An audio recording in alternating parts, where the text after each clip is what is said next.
I'm Daniel, a 38-year-old architect living in Portland with my wife, Elise, and our 2 kids. We've been married for 12 years, and I thought we were solid shared dreams, late-night talks, the kind of partnership that weathers storms. Elise is a graphic designer, vibrant and creative, always the one to light up a room.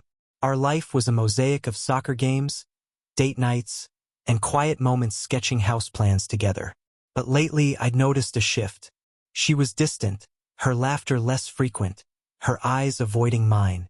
I chalked it up to stress. Her big project for a local brewery was consuming her. Still, a nagging unease settled in my gut. It started with small things. She'd leave her phone face down, something she never used to do. She'd linger at work events, claiming client meetings ran late. I'd ask about her day, and she'd deflect with vague answers, her smile tight. I didn't want to be that husband, paranoid, clingy, but the signs piled up. One night, I found her in the kitchen, texting furiously, her face flushed. When I asked who it was, she snapped, "Just a coworker, Daniel. God, give me space." Her defensiveness hit like a slap. I started paying attention. I began noticing patterns. She'd mention this guy, Marcus, her project manager, more often casual drops like how he got her design vision. I met him once at a company party. He was charismatic, tall, with a handshake too firm. I didn't like him, but I trusted Elise, or I thought I did. Then came the night I found a receipt in her purse for a coffee shop she never mentioned. Dated for a time she said she was at the office. My stomach churned. Was I overthinking this? I wanted to confront her, but fear of being wrong or right kept me silent. I started digging, hating myself for it. I checked her laptop when she was asleep, finding nothing but work emails. Her phone was locked, a new PIN I didn't know. The more I searched, the more I felt like a stranger in my own home. I'd lie awake, watching her sleep, wondering who she was becoming. The kids noticed too. Our daughter asked why mommy was always somewhere else. I didn't have an answer. All I had was a growing certainty that Elise was slipping away, and I was too afraid to pull her back. The suspicion became a shadow, following me everywhere. I couldn't focus at work. My blueprints blurred as my mind replayed Elise's evasions. I decided to test the waters. One evening, I casually asked about Marcus, keeping my tone light. "He seems like a big part of your project. You two must be close." Her fork froze midair, her eyes darting to mine before she laughed it off. "He's just a colleague, Dan. Don't make it weird." But her laugh was hollow, and she changed the subject too quickly. My heart sank. I started tracking her routine, hating the man I was becoming. I'd note when she left for work, when she returned, the excuses she gave. One afternoon, I drove by her office during her supposed late meeting. Her car wasn't there. I sat in my truck, gripping the wheel, telling myself I was crazy. But then I saw her car parked outside a boutique hotel downtown. My breath caught. I didn't go in, I couldn't. Instead, I drove home, the image of her car burning into my mind. I needed proof. I bought a small GPS tracker, slipping it into her car's trunk. It felt like a betrayal of everything we were, but her secrecy left me no choice. The tracker showed her at the brewery most days, but twice a week, it pinged at that same hotel. My hands shook as I checked the data, each dot on the map a knife to my chest. I still couldn't bring myself to confront her. What if I was wrong? What if I destroyed us over nothing? I started following her, keeping my distance. One evening, I saw her leave the hotel with Marcus. They didn't touch, but their ease together. The way she tilted her head, the way he leaned in, spoke volumes. I felt my world tilt. Back home, I played the devoted husband, kissing her goodnight while my mind screamed. How could she lie so effortlessly? I began collecting evidence. Screenshots of the tracker, photos of her car, timestamps. I wasn't sure what I'd do with it, but I needed something tangible to anchor my pain. The kids kept me grounded. I'd help with homework, read bedtime stories, all while Elise drifted further into her own world. She'd smile at them, but it was mechanical. I wondered if she felt guilt, or if she'd rewritten our life to justify whatever she was doing. I wanted to scream, to shake her, to demand the truth. But I waited, biding my time, letting the evidence stack. I didn't know what I was planning, but it wasn't forgiveness. Living with Elise became an act of endurance. I wore a mask of normalcy, cooking dinner, joking with the kids, while inside, I was unraveling. She seemed oblivious, or maybe she was just that good at pretending. We'd sit across the table, her talking about her day, and I'd nod, analyzing every word for lies. Her stories were polished, but I caught inconsistencies. Times that didn't add up, clients she never mentioned before. Each lie was a brick in the wall between us. I dug deeper into Marcus. A quick search online revealed he was 35, single, with a flashy Instagram full of craft beer events and gym selfies. He'd posted photos from the brewery project, some with Elise in the background, her smile too bright. One caption read, "Best team ever," with a winking emoji. My blood boiled. I created a fake account to follow him, watching for clues. He posted about late nights at the hotel bar, tagging locations that matched the tracker's data. It wasn't proof, but it was close. I started testing Elise's loyalty in small ways. I'd suggest surprise date nights, watching her squirm as she made excuses. Once, I forgot my phone at home, borrowing hers to call a client. She hovered, nervous, as I scrolled. I didn't find anything, her messages were clean, but her panic was telling. I began recording our conversations, capturing her deflections. It was obsessive, but it gave me control in a world spinning out of it. The kids sensed the tension. Our son asked if we were fighting, and I lied, saying everything was fine. Elise overheard and pulled me aside, her eyes sharp. "What's with you lately? You're acting so weird." I wanted to scream the truth, but I smiled, saying I was just stressed. Her relief was palpable. She didn't want the confrontation either. That night, I found a hotel keycard in her jacket pocket. She'd been careless. I kept it, adding it to my growing file. I confided in my brother, Liam, swearing him to secrecy. He urged me to confront her, but I wasn't ready. I needed to understand why. Was it boredom? Was I not enough? I replayed our marriage, searching for my failures. I'd been a good husband, attentive, supportive, but maybe that wasn't enough for her. The thought gnawed at me. I wasn't just fighting for our marriage. I was fighting for my sense of self. Whatever came next, I'd make sure she felt the weight of her choices. The truth came in a way I never expected. Elisa's brewery project wrapped, and she invited me to the launch party, probably to keep up appearances. I went, playing the proud husband, but my eyes were on Marcus. He was the center of attention, charming clients, his laugh too loud. Elise stayed close to him, their banter easy, her hand brushing his arm once. No one else noticed, but I did. My chest tightened, but I kept smiling, shaking hands, pretending. Then came the moment that broke me. During a toast, Marcus thanked the team, his eyes lingering on Elise. He said, "To Elise, whose vision made this real, and whose late-night brainstorming kept us sane." The crowd chuckled, but I saw her blush, her eyes darting to me. Late-night brainstorming? She told me those were solo work sessions. The room spun. I excused myself, slipping into the brewery's back office, where I knew they kept project files. I wasn't sure what I was looking for, but I found it. A shared cloud drive on an open laptop, labeled Brewery Collab. Inside were photos, not of designs, but of Elise and Marcus. Some were innocent team shots, work events, but others weren't. A selfie of them at the hotel bar, her head on his shoulder. Another of them in a park, her laughing as he pushed her on a swing. They weren't explicit, but they were intimate, a private world I wasn't part of. My hands shook as I emailed the photos to myself, deleting the sent record. The betrayal wasn't just physical, if it even was that. It was emotional, a connection she'd built behind my back, sharing parts of herself she'd withheld from me. I realized the non-standard part. She'd fallen for him, not just in body, but in soul, creating a parallel life where I didn't exist. I left the office, rejoining the party, my face a mask. Elise asked if I was okay, and I nodded, kissing her cheek.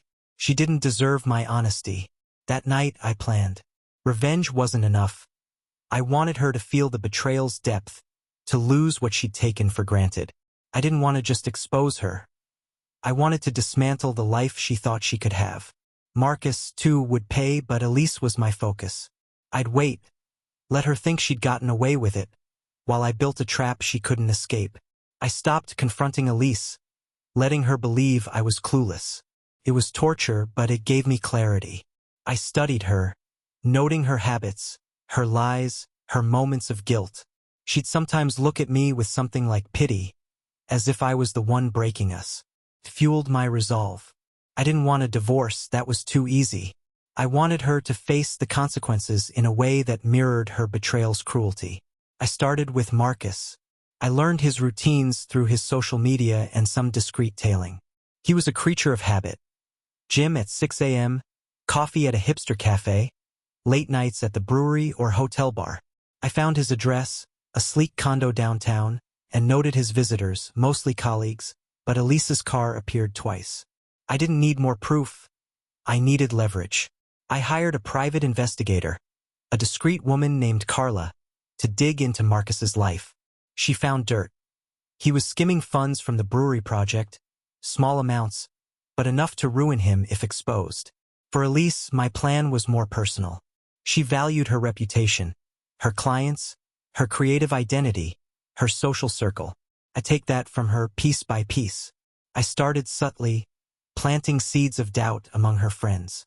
At a dinner party, I accidentally let slip that Elise was struggling with work-life balance, hinting at her late nights. Her best friend, Sarah, pressed her later, and Elise's flustered response raised eyebrows. I saw the cracks forming. I also hacked into her work email using a phishing trick I'd learned online. Her correspondence with Marcus was careful, but there were enough suggestive messages to paint a picture. I saved them along with the photos in an encrypted file. I wasn't ready to use them yet, but they were my arsenal. I also noticed she'd been pitching a solo project to a major client, banking on it for a promotion. I contacted the client anonymously, posing as a concerned colleague, and sent doctored files showing her designs as plagiarized. It wasn't true, but it'd stall her dreams. At home, I was the perfect husband, attentive, warm, giving her no reason to suspect. The kids noticed the change, their smiles brighter, unaware of the storm brewing. Elise relaxed, thinking she'd dodged my suspicions. But every smile I gave her hid a promise.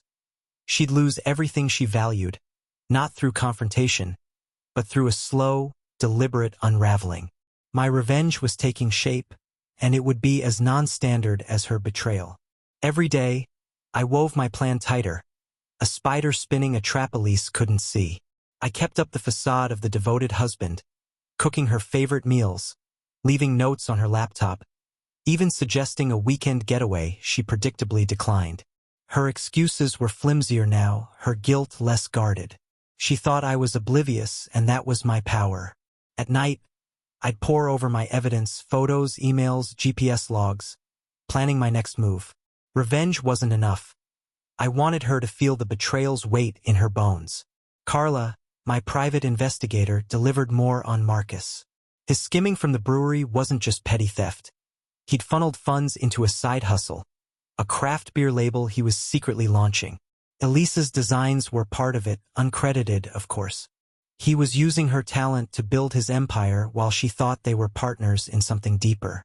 The irony was bitter. Her betrayal was built on his deception. I had Carla compile a dossier, complete with bank records and emails, ready to send to the brewery's board when the time was right. For Elise, I escalated my subtle sabotage. Her big solo project was faltering. The client I'd misled with fake plagiarism claims had pulled back, citing concerns. She came home rattled, venting about office politics. Unaware I'd planted the seed. I nodded sympathetically, offering wine, while inside I felt a cold satisfaction. I also started rumors through a fake email account, posing as a disgruntled coworker, suggesting Elise was unreliable. Her colleagues began distancing themselves, their invites to happy hours drying up. She noticed, her confidence fraying, but she had no one to blame but herself. I kept the kids shielded, doubling down on being their rock. I'd take them hiking, teach them to sketch blueprints, anything to keep their world steady. But Elisa's absence was glaring. Our daughter asked why mommy was always sad, and I deflected, my heart twisting. I hated that her betrayal hurt them, too. It hardened my resolve. I began drafting a public expose, a website I'd launch anonymously, detailing her affair with Marcus, using the photos and messages. It wasn't ready yet, but it loomed in my mind, a guillotine waiting to fall. One night, Elise slipped. She left her phone unlocked, and I saw a text from Marcus. "Miss our nights. Soon." My stomach lurched, but I didn't react. I screenshotted it, added it to my file, and kissed her goodnight like nothing was wrong. She was digging her own grave, and I was handing her the shovel. Elise started unraveling, and I watched with a mix of pity and rage. Her work setbacks were piling up, her social circle shrinking, and Marcus was pulling away. I could tell from her anxious texts, which I now checked regularly via a cloned app on my phone. He was dodging her, likely spooked by the brewery's scrutiny after I'd sent an anonymous tip about his finances. She'd pace the house, snapping at the kids, then apologizing with hollow hugs. I played the comforter, but every touch felt like a lie. I pushed harder. I contacted her client again, this time leaking a mistaken email that suggested Elise had badmouthed their brand. The client cut ties completely, and she came home in tears, saying her career was imploding. I held her, murmuring reassurances, while mentally tallying her losses. Her reputation, her dreams, her lover, all slipping through her fingers. I wanted her to feel the isolation I'd felt, discovering her secret life. But I wasn't done. I turned my attention to our community. Elise prided herself on being the cool mom, hosting playdates, charming neighbors. I started shifting perceptions. At a school event, I casually mentioned to other parents that Elise was overwhelmed, hinting at personal struggles. Word spread, and soon she was getting sympathetic looks instead of invites. One mom asked if we were okay, and Elise overheard, her face crumpling. She confronted me later, accusing me of airing our laundry. I feigned innocence, saying I was just worried about her. Her doubt was delicious. Marcus was next. Carla's dossier was ready, and I mailed it anonymously to the brewery's board, timing it for maximum impact. Within days, he was suspended pending an audit. His social media went silent, and Elisa's texts to him grew desperate, unanswered. She'd sit on the couch, staring at her phone, unaware I was watching. I wondered if she loved him, or if it was the thrill she craved. Either way, she'd lose both. I began preparing the final blow, the expose website. I designed it meticulously using my architect's eye for structure. It would feature a timeline of her betrayal, with photos, texts, and a narrative framing her as the villain. I'd launch it to her clients, friends, and family, ensuring her shame was public. But I held off, savoring the anticipation. I wanted her at her lowest before I struck. For now, I let her flounder, her world shrinking, while I smiled and planned. Our house felt like a stage, every interaction a performance. Elise was a ghost of herself, her spark dimmed by her crumbling career and Marcus's absence. She tried to engage with the kids, but her heart wasn't in it. I'd catch her staring out the window, lost in thought, and I'd wonder if she regretted her choices or just missed her fantasy. I didn't ask. I didn't care. My focus was on tightening the noose. I escalated my psychological campaign. I'd leave subtle reminders of her betrayal. A hotel keycard, accidentally, left on her dresser. A photo of us from happier times propped where she'd see it.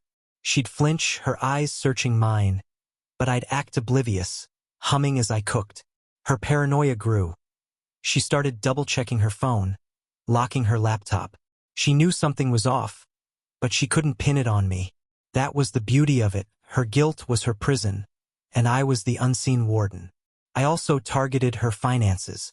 Elise had a separate savings account, one she thought I didn't know about, likely for her secret life with Marcus. I accessed it through her laptop's saved passwords and drained it, transferring small amounts to a charity under her name.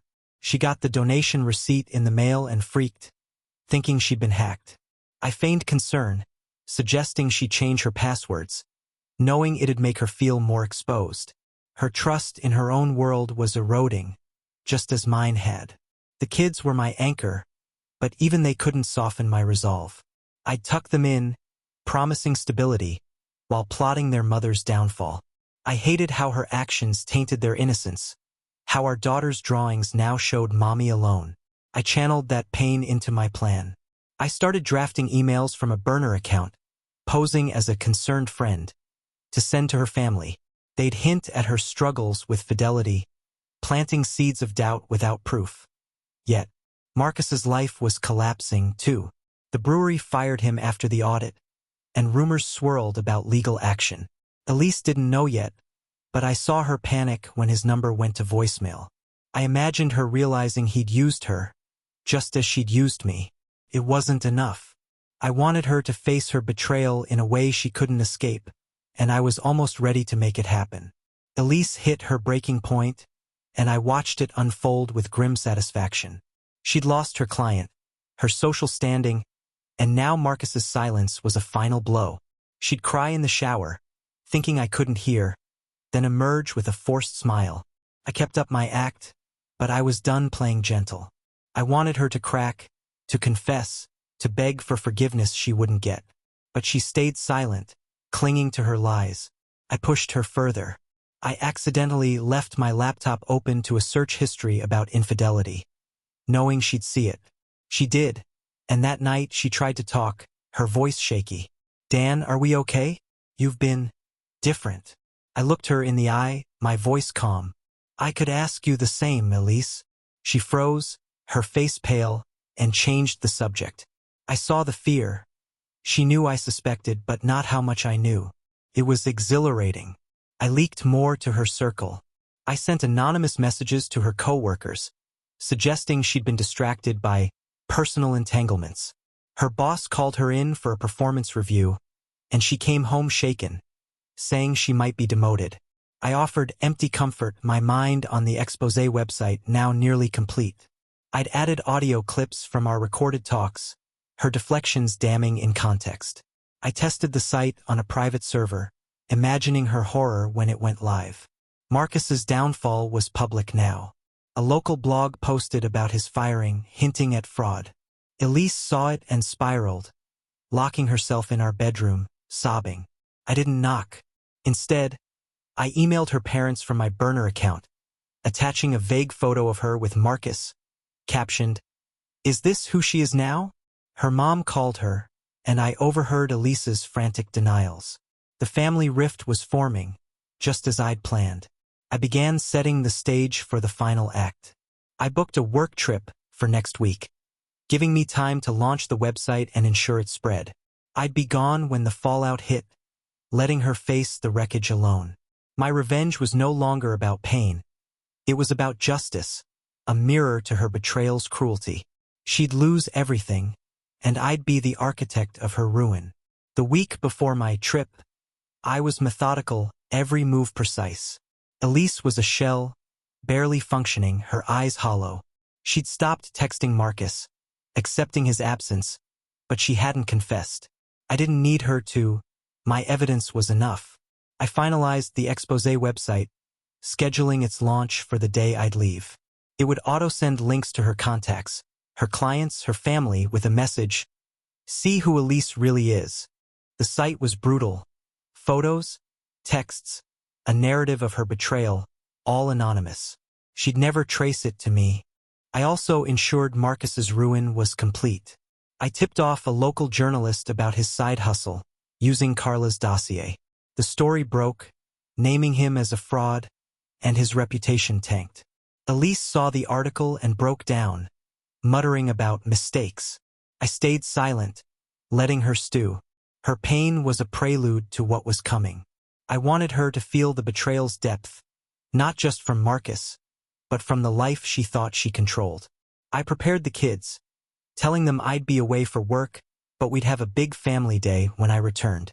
Their trust kept me grounded, a reminder of what I was protecting. Elise barely noticed, lost in her own misery. I packed my bag, my heart cold but steady. I spent months building this, and now it was time. I kissed her goodbye, my smile genuine for the first time in months. She didn't know it, but she was about to lose everything. I left a note on her pillow, simple but loaded. "I've always seen you, Elise." She'd find it after the website launched, and it had hit like a blade. I drove to a hotel, not for work, but to watch the fallout remotely.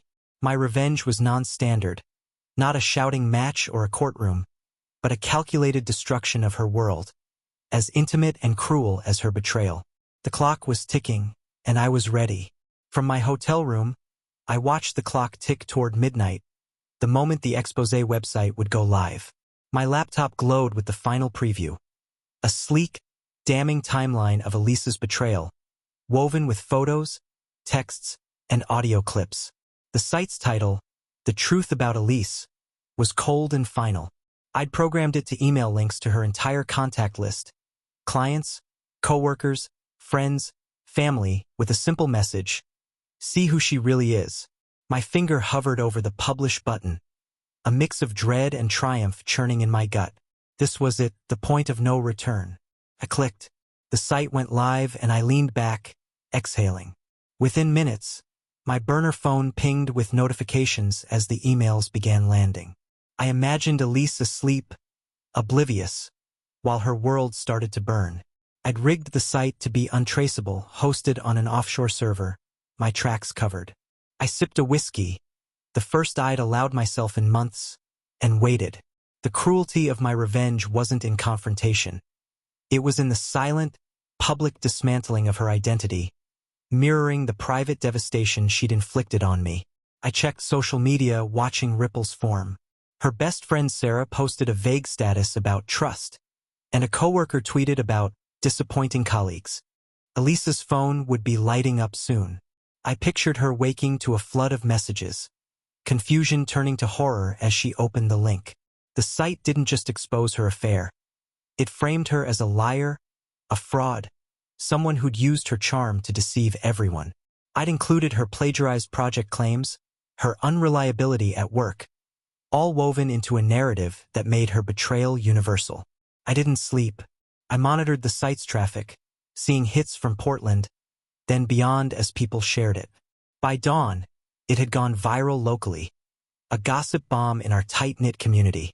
I felt no joy, only a grim satisfaction. Elise had chosen Marcus, chosen a secret life, and now she'd face the consequences. I thought of the kids, safe with a sitter, unaware of the storm. I'd protect them, rebuild their world, but Elise would have to navigate this alone. My note, "I've always seen you, Elise," would be waiting when she woke. It was my final twist, letting her know I'd orchestrated her fall. By morning, the fallout was catastrophic. I checked my burner phone, seeing texts from mutual friends forwarded to Elise's number, demanding explanations. Her parents had called her repeatedly, leaving voicemails I could only imagine were scathing. The brewery's social media was flooded with comments about ethics, linking to my site. Elise's name was trending locally, a scarlet letter in digital form. I drove to a cafe near our house, keeping my distance but close enough to feel the chaos. Elise called me at 8 a.m., her voice raw. "Dan, have you seen this? Someone made a website about me. It's lies, all of it." I played dumb, my tone concerned. "What's going on? Send me the link." She hesitated, then hung up, probably realizing I'd see the truth. I didn't need the link. I'd built the damn thing. I pictured her at home, scrolling through the site, each photo and text a dagger.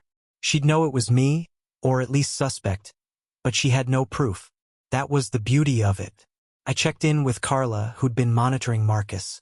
He'd fled town, his condo listed for sale, his name toxic after the fraud exposé. Elise was alone, her lover gone, her reputation in tatters. I saw posts from her coworkers distancing themselves, her clients canceling contracts. Her family's group chat, which I'd hacked, showed her siblings debating whether to cut her off. Her mother wrote, "We raised you better."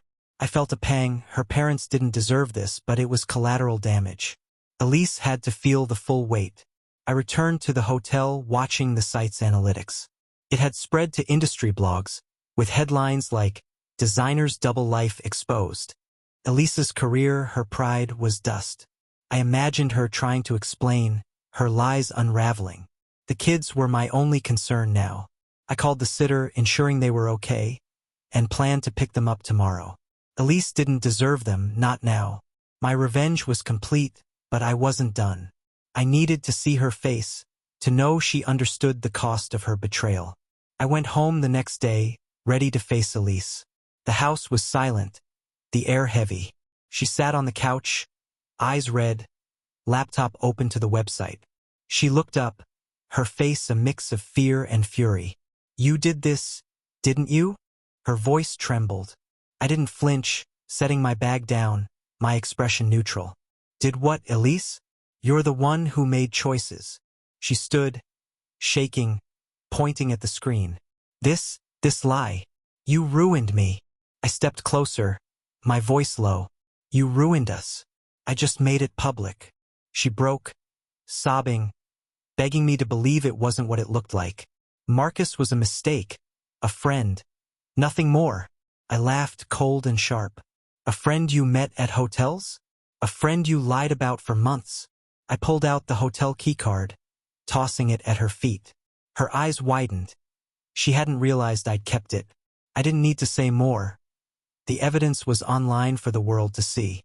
She sank to the floor, clutching her phone, as if it could save her. I told her I was taking the kids to my brother's for a week, that she needed to figure out her next steps. She grabbed my arm, pleading, "Don't take them, Dan. I'm their mother." I shook her off. "You stopped being their mother when you chose him." It wasn't true, they'd always need her, but I wanted her to feel the loss. I packed the kids' bags, their confused faces breaking my heart. I promised them it was temporary, that we'd sort it out. Elise watched, helpless, as we left.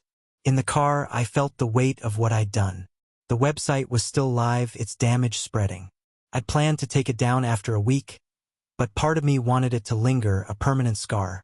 Elise's betrayal had been emotional, a secret life built on my trust. My revenge was public, a spectacle that stripped her bare.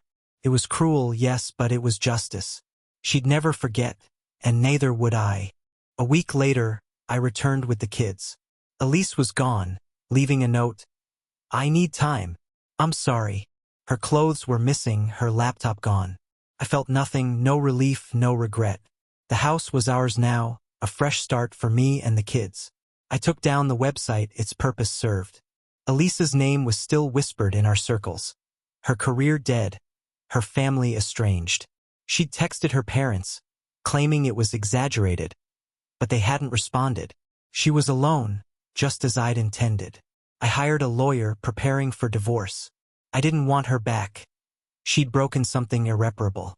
The kids asked about her, and I said she was figuring things out, that we'd see her soon. I didn't know if that was true. Elise had reached out once, a voicemail begging to talk, but I deleted it. She'd lost the right to my ear. My focus was on rebuilding, giving the kids stability, erasing her shadow from our lives. Marcus resurfaced briefly, named in a lawsuit by the brewery. I didn't care, he was a footnote, his role in my pain secondary to Elise's. I heard through Sarah that Elise was staying with a cousin in Seattle, trying to start over. Her design portfolio was tainted, her name unhireable in Portland. I wondered if she thought of me, if she understood why I'd done it. I hoped she did. My revenge wasn't about destruction. It was about balance, a consequence equal to her betrayal. I started therapy, not for guilt, but to process the rage that still simmered. The kids went too, learning to navigate their mother's absence. We were healing slowly, while Elise faced her reckoning. I didn't gloat. I wasn't that man, but I felt a quiet vindication. She'd chosen a fantasy, and I'd made it a nightmare. It was enough. Months later, life settled into a new rhythm.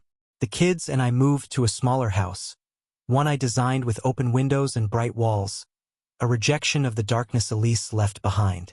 They were thriving, their laughter filling the rooms. We'd seen Elise once, a supervised visit arranged through lawyers. She looked worn, her spark gone, but she hugged the kids tightly, tears in her eyes. I stayed silent, letting them have their moment. She tried to speak to me, but I walked away. She didn't get to rewrite our story. I heard she'd taken a low-level design job in Seattle, scraping by. Her family had softened, but the rift remained. The website's shadow lingered. People still Googled her name, finding archived posts. She'd never escape it fully, and that was my intent. My revenge was cruel, yes, but it was precise. A mirror to her non-standard betrayal. She'd built a secret life, thinking I'd never see. I saw everything, and I made sure the world did, too. I started dating, cautiously, a woman who valued honesty above all. The kids liked her, and I felt a flicker of hope. My career flourished, my designs winning awards, my name untarnished. I protected what mattered. My kids, my integrity, while Elise paid for her choices. I didn't hate her anymore. She was a lesson, a blueprint of what not to become. Sometimes, I'd think of that note. I've always seen you, Elise. It was my truth, my weapon, my closure. I'd rebuilt my life, stronger than before, while she lived with the wreckage of hers. That was my revenge. Not just her fall, but my rise. And it was enough.